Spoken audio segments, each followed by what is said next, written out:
The AYN Odin 3. So powerful. Hey everybody, Josh the Fifth Wheel Gamer here, and here we have it, my friends. This is the AYN Odin 3 Max, okay? So rather than 8 gigs like my past two Snapdragon devices have been, this one is the Max model with 16 gigs of RAM, which do make a difference, thankfully. And this is supposed to be the Dragon Wing Q8, which is basically a Snapdragon 8 Elite, only without the phone stuff and whatnot. And also the storage speed is slightly different from what I understand as well. But let's just go ahead and jump into the rest of the specs on this device, because we have a lot to go over in this video, so you might want to actually grab a snack or something. This one's going to be a minute. Okay, so in order for me not to miss anything on these specs, because there are spec differences depending on which version of the AYN Odin 3 that you got, whether you got the Snapdragon 8 Elite version or whether you got the Dragon Wing Q8 version. Now, I will say this, the chip is essentially the same, so let's just go ahead and I'm going to read these these specs off for you here. Okay, this device has a 6-inch 120Hz AMOLED display. Okay, a Snapdragon 8 Elite 3nm processor with 16 gigs of LPDDR5X RAM and 512 gigabytes of UFS 4.0 storage, and is running on Android 15. Okay, the GPU is an Adreno 830. The OS, well, we already said that part. Okay, so the cooling, it does have active cooling. The battery is 8,000 milliamps. Okay, the charging is 60 watt fast charging. It has Wi-Fi 7 and Bluetooth 5.4. The port of this device is USB 3.1 Type-C, and it does support up to 4K out. It also has a 3.5mm headphone jack, and we have micro SD card expansion up to 2 terabytes on this device. Alright, now that said, we're going to go ahead and read off the differences between the Snapdragon 8 Elite versus the Dragon Wing Q8. I'm just going to read them directly offline for you, okay?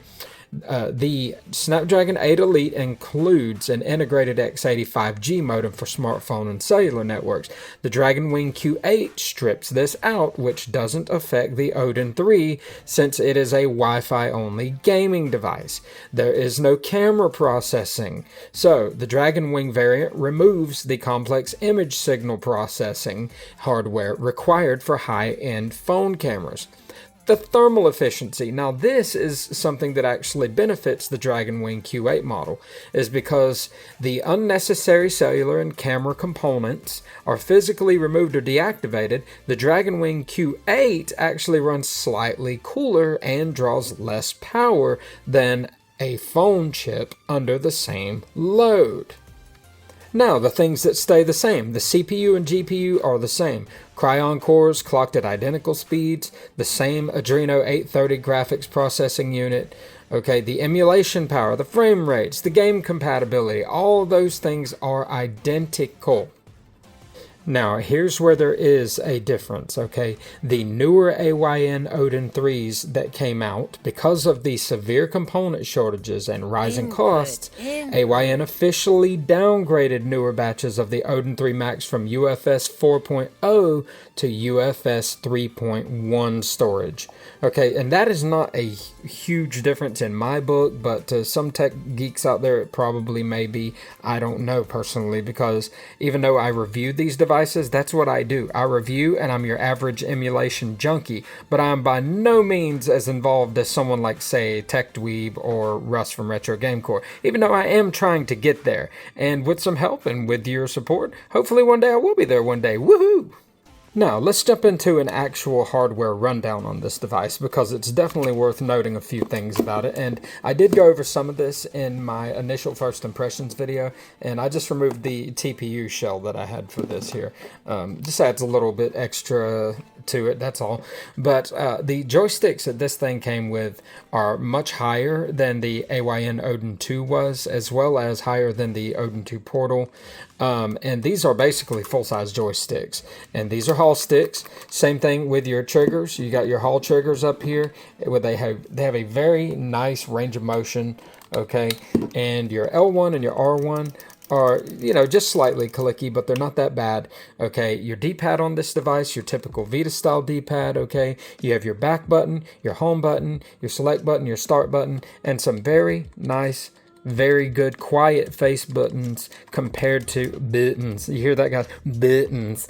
Anyway, you have very nice quiet face buttons compared to the AYN Odin Portal, which had some big funky buttons on it. All right, and this one, because this is a black model and it's an AMOLED display, everything's just going to kind of blend in on this one. But honestly, I wished I could have gotten one in every single color. So here you've got your active cooling back here with your vent holes, your power button, your volume up and down up here. All right, you got your back buttons right here that are programmable. I always map those to save state and fast forward. All right, down here we have our SD card slot. We have our 3.5mm headphone jack, as well as our Type-C port for charging and video out. Now, in this video review, I'm just going to go ahead and tell you guys, okay, I downloaded a lot of extra emulators that I did not have time to get to. If I would have sat here and tried configuring all these emulators between my day job, then this review might actually never come out, it feels like. And so what I'm going to end up doing is later on down the line, whenever APS-3E and RPCS3 get updated a few more times with some really good updates, I'm going to do an emulation showcase on a lot more PS3 games. But for right now, the software, even with this powerful chipset that's in this device, it's just not there. However, something that is getting there is Xbox 360 emulation and Xbox emulation. And what's crazy about it is, much like the Sega Genesis, Sega Dreamcast, and Sega Saturn, it's always funny to me how the Dreamcast emulator came along much better than the Saturn emulator, because the Saturn is the weaker hardware by far, but yet because of its architecture, it just takes so long for people to, I guess, to emulate it. And it's the same way with the original Xbox and the Xbox 360, because the Xbox 360 emulator has actually gotten further along than the Xbox emulator at this point. And so a lot of PlayStation 3 games that are not really all that playable, like I looked up Dark Sector.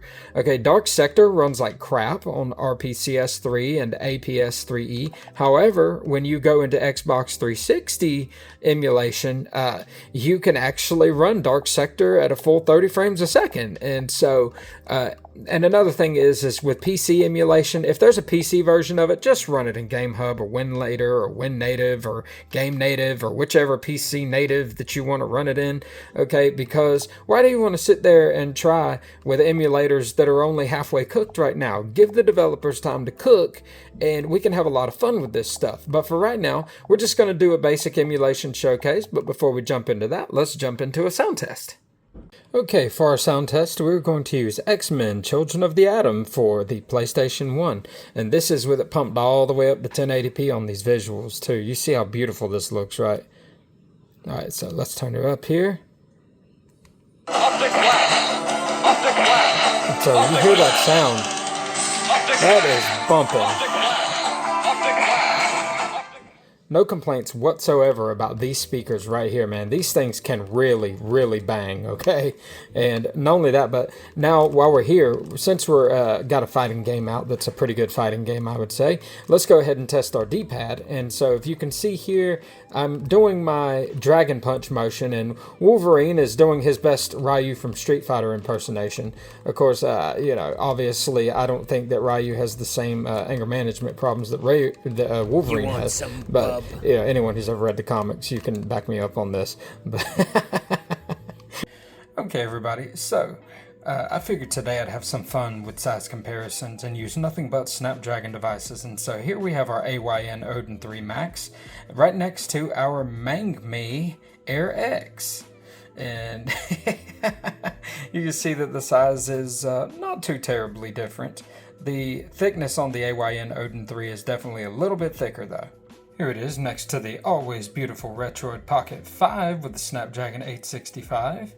And the Retroid Pocket 5 is definitely much thinner than both the Mangmi and the AYN Odin 3. So if thinness and portability is your thing, and you don't need more than PS2 and Gamecube having the vast majority of the library play, then the Retroid Pocket 5 is still where it's at for a lot of people, honestly, even for the money. The money.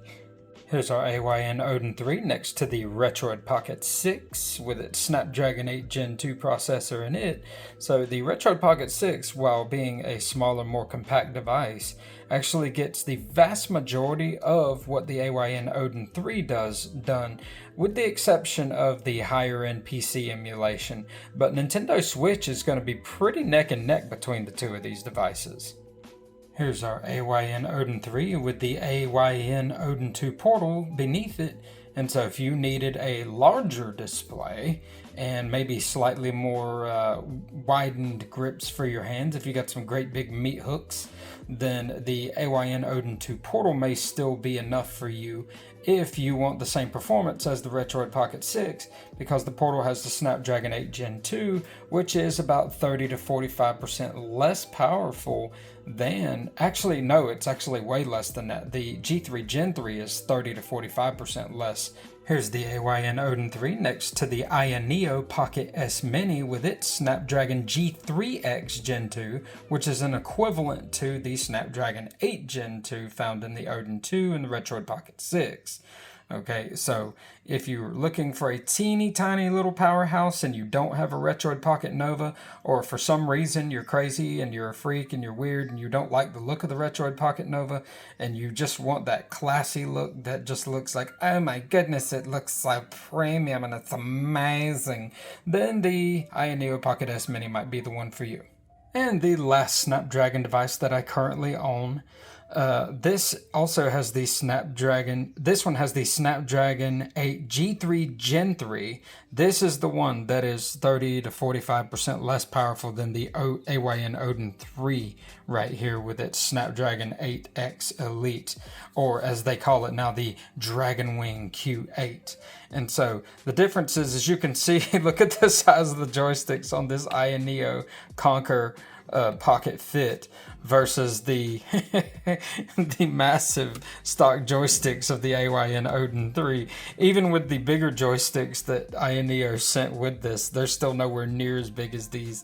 But, you know, that could play into the portability factor. Maybe some people think that the AYN is more premium, but just bear in mind that this is an IPS display, this is an AMOLED display. Okay, the power of this is 30 to 45% better than the power of this. But price-wise, they're actually priced very, very similar. I didn't want to forget one last true classic Snapdragon device that everybody seems to maybe have forgotten about. This is the Logitech G Cloud with the Snapdragon 720G. It is nowhere near as powerful as this device, but it is more powerful than the Mangmi Air X, so you can give it that. But comfort-wise, this device is absolutely amazing. But it has a 1080p 7-inch display, but it's IPS, it's not AMOLED. This display is much, much better and brighter. Alright, so in spite of the absolute overkill that this device is, okay, we are going to go ahead and do our usual barrage of, you know, older systems, and it's going to give you some perspective, because on a 6-inch display like this, you can see that your Game Boy games are actually pretty nice and massive. And because of the borders, I mean, yeah, it's pretty obvious that, you know, it's got borders on this because it is a Game Boy game. However, on this OLED display, this AMOLED display, it looks amazing regardless of that fact. And this is still a much larger image than what you're going to get on your average standard retro gaming handheld. Well, ladies and gentlemen, you played Perfect Dark on the N64, but you have never played Perfect Dark on the Game Boy. Well, I'm sure that there's probably a few viewers of mine who have, but I never did. Okay, I played the N64 version, but, you know, Game Boy Color on here, obviously going to run just fine. Here we are with some NES with some Battletoads Double Dragon. Alright, and when this game first came out, okay, the first time I actually played it was on the NES. And, you know, I thought it was a masterpiece, personally speaking. And, you know, I actually enjoy the NES version more than I do the Super Nintendo or the Sega Genesis version, which is kind of crazy to say the least, probably. But I don't know. I just think there's something charming about the pixel art of the 8-bit generation when it came to this game. All right, and here we are with some Sega Genesis, jumping into 16-bit here with Aladdin and, 4x3 content. Once again, it's going to have those black borders, but once again, this is a 6-inch display versus, a lot of the smaller handhelds that are on the market that are not AMOLED displays. And so if you're looking for a great way to play these retro games, this, once again, even though it's overkill, it's still going to just be another piece of the icing on the cake. Alright, and here we are with the SNES version of Super Plumber Has a Turtle Head Peeking 3. Yeah, I went there, I know. Where would we be without fart jokes in America? But, no. Obviously, platforming, you can see here that it's very, very accurate. And so, that once again, this D-pad has been tried and true for so long now. And so nobody's going to have any problem playing retro classics, especially from the 8 and 16-bit generation. You're just going to be able to have a ball with it. Alright, next up we have the always amazing Game Boy Advance, which is going to look phenomenal on this handheld, obviously. 3x2 is going to stretch out and take up the majority of this display. And once again, the AMOLED display, man, it's hard to shake a stick at this. Between what Retroid is doing and what AYN is doing, with these AMOLED displays, I mean, if you don't need something quite this big and you don't need something quite this powerful, then, go jump on that Retroid Pocket 6 train. But, if you're really looking for the best of the best and a slightly larger screen for those of you with eyes like mine that kind of suck, then this is going to be the way to go. Alright, ladies and gents, here we are with some PS1 gameplay with a game that was a big deal in my town when I was growing up. This is Test Drive 5, and I've got it bumped all the way up to 1080p, but if you output this to your television, you can run this all the way up to 4K. And so seeing a game like this, that's a classic from my childhood, running at such a high resolution, it brings tears to me eyes, lads. Okay, maybe not that bad. But anyway, yeah, definitely PS1 is not going to be a problem. Alright, so next we jump into some N64, and once again I'm running this at a full 1080p. I do have it in its 4:3 aspect ratio, even though most of the time when I'm playing N64 I'll stretch it out, but I figured this display is big enough, I don't think I actually have to stretch it out. I can actually enjoy it in all of its 4:3 goody goodness. Okay, now I will say this, just bear in mind, I don't care how powerful your processor is, if there's a game in the emulator that originally had glitches, then there's a good chance that it's still going to have glitches. There's always going to be outliers. Okay, like in the vehicle select screen for this, there's almost like an old CRT static thing that pops up when you're selecting your car, but it doesn't affect gameplay in any way. But if you're a purist and you have to have that 110% authentic experience, then, well, you might just be out of luck. Or you can just drop it down to a different renderer and drop it to its native resolution and enjoy it, and you won't have to worry about all the glitches because this thing has so much stinking power, ain't none of it gonna slow down. Okay, so for those who may have missed this before, and I've shown this on N64, this is Top Gear Overdrive, and I'm going to give you an example of how to fix this real quick. Okay, notice I told you that no matter how much power you have, there's games that are going to be outliers, but if you go out of the game itself, you click up here on your hamburger icon, you go down here where it says Select Profiles. Okay, you go into your emulation profile, and then you go all the way down to Software Renderer. Okay, and then you back out. All right, now you go back into your game and watch what happens here. All right, so now I'm back at the title screen of Top Gear Overdrive, and when I hit my button here and I go into my car select screen, you notice here that now I don't have all those glitches going on that I had before with the other renderer. And so this is how you can fix many N64 games that have graphical glitches. Anything from Mario Golf to Vigilante 8, all of those games will run better. It's just that it's going to drop the resolution down to the native aspect of the N64. Okay, so next up we have some San Francisco Rush 2049, the Dreamcast version, alright, which was very much far superior than the N64 version, even though the N64 version did make use of the expansion pack back in the day, but a lot of you are going to be so young that are watching this video that you're probably not even going to care about this game, but some of my older audience is going to look at this very fondly because everyone knows San Francisco Rush was amazing. So anyways, yeah, San Francisco Rush 2049, any Dreamcast title really is just going to get smoked with this thing. It is going to spank through all your Dreamcast library. Alright, next up we have some Resistance Retribution on the PSP, and as you can see here, this is playing at 4x, and once again, you know, Dreamcast titles, you can put these things up to some PSP titles, you can put these things up to some absolutely ridiculous resolutions. And so if you think that this looks good at 1080p right now on this screen, where do you put this thing out to your video on your big screen TV and you jump this thing all the way up to like 8K or something? I mean, you're just going to be able to have your way with any PSP title.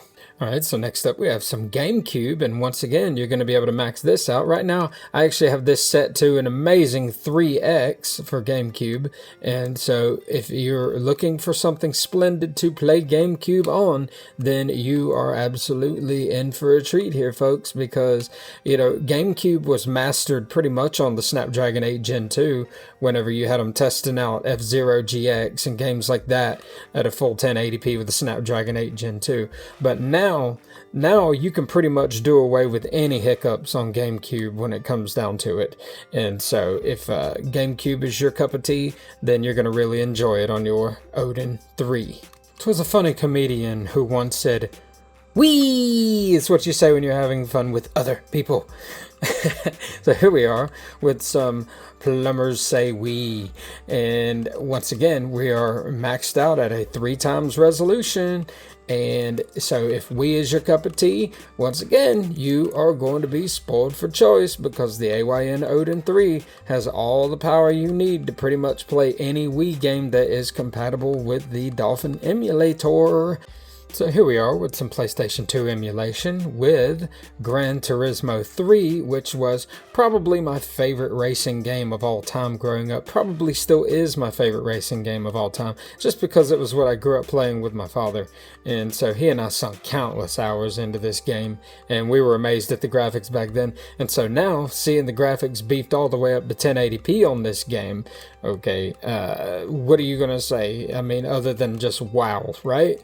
And you know, this handheld is going to handle pretty much every PlayStation 2 game you can throw at it. Any outliers, by the way, I'm running this in ARM SX2, but any outliers that did not or were not able to run with Nether SX2, with a chip this powerful, you should be able to brute force through using the ARM SX2 emulator now, which is what I'm currently using for this game. And as you can see, it's rendering beautifully at 1080p. So just to show you all that I am 110% not joking here, because, you know, Gran Turismo 3 was a hard game to run, but this is not Sly Cooper 1. This is Sly Cooper 2. Okay, and this is running at a full 1080p. Okay, no joke here. Full 1080p. I should have put the statistics up on the screen, so I do apologize for that. But seeing this game run at a full 1080p like this, whenever I couldn't get it to run at this speed using other emulators. Okay, granted, you know, this emulator is going to cause your device to get some heat going. However, you know, this device has active cooling, and the fan on this thing is quite effective. So right now this device is running at about 35 degrees Celsius, which that's really not nowhere near as bad as I've seen some devices get up to heat-wise. Okay, everybody, so here we are on PC emulation. This, some of you are going to recognize immediately, and others of you are like, oh, that looks interesting. Anyway, this is Fallout 4.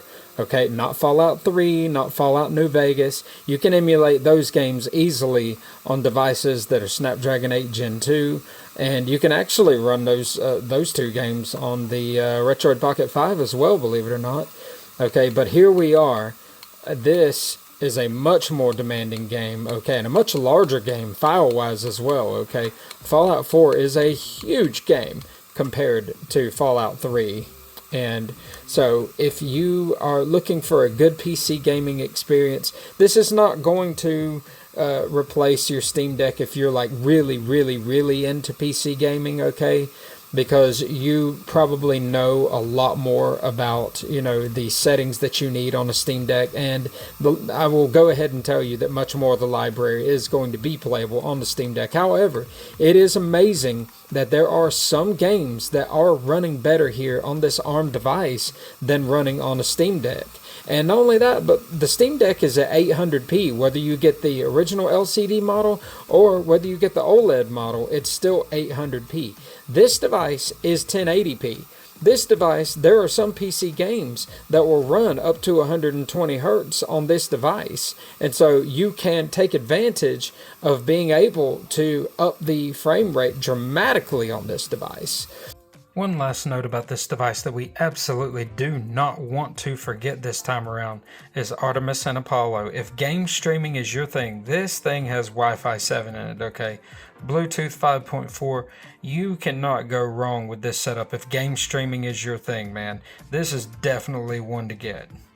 Alright, my friends, here we are with some Skintendo Snitch. And this is Luigi's Mansiones 3. Okay, and I actually had to apply a patch to this game for a known bug that happens to this game with the bloom, the excessive bloom and blur, and so that patch was easily applied though, thanks to certain members of the game community. But this one seems to be running quite nicely now, and honest to goodness, like ever since, I haven't even gotten to beat the first Luigi's Mansion yet. And so just being able to see this one running right now and looking at the graphical fidelity, the huge difference between the first one to where we are with this third one is amazing. And it's amazing to see running on this device at pretty much a locked 30 frames a second with the occasional dip here and there.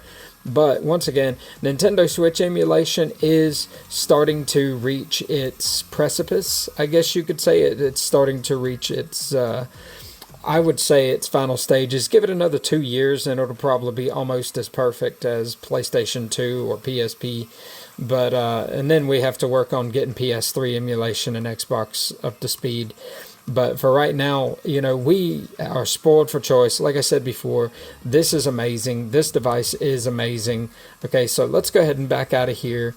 And I just want to tell you what I think about this device. All right, for the price that you are paying for this device, yes, you are paying a hefty amount. Okay, it's up there with the Steam Deck. However, the size of this device is much more compact. Okay, you're going to be able, if retro gaming is where it's at for you, then you are just totally going to be spoiled for choice if you're going to chop out at Gamecube and PS2. Because now with ARM SX2 picking up the slack of whatever games don't launch with Nether or whatever games don't play well with Nether, then, you know, that's a huge step in the right direction. And not only that, but the user interface for ARM SX2 is beautiful as well, with the custom cover art already there when you go to launch it with your ROMs and whatnot. But this device is extremely powerful. The battery life on it is excellent. Okay, the controls themselves are extremely comfortable in the hand, and if you don't like the controls the way they are, you can just slap on a TPU grip and add some a little bit more heft to it, or you can get a custom grip. They make these things on Etsy all the time now. Okay, but anyways though, I'm Josh the Fifth Wheel Gamer. I think this device is amazing. I don't know what else to say except high praises here. This thing is awesome. And if you've got the money, buy once, cry once, as Joey would say. And anyways, I'm Josh the Fifth Wheel Gamer, and I'll catch you guys later. Like and subscribe for more great content. Share and comment down below.